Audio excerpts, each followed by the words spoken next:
అక్షయుడా నా ప్రియ యేసయ్యా నీకే నా అభివందనం. అక్షయుడా నా ప్రియ యేసయ్యా నీకే నా అభివందనం.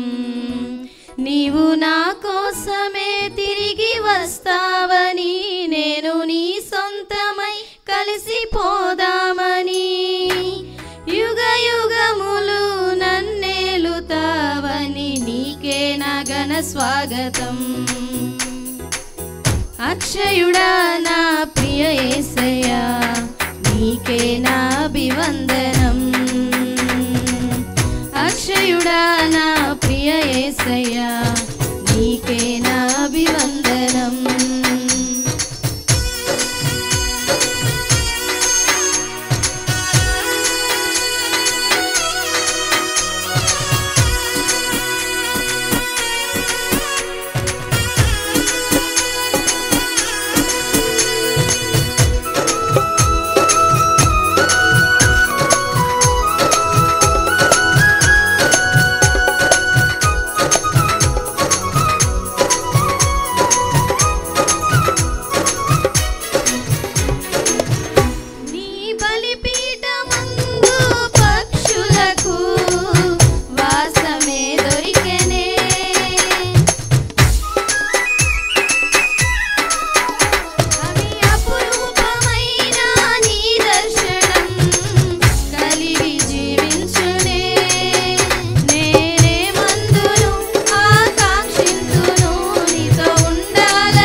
చక్కని పాటను పాడి దేవుని స్తుతించినటువంటి సిస్టర్స్కి ప్రభునామమున వందనములు తెలియజేస్తున్నాం. మరి సమయంలో విజయవాడ ప్రాంతం నుంచి చేసినటువంటి సహోదరులు గోపి గారు అలాగే మున్ని గారు ఇరువురు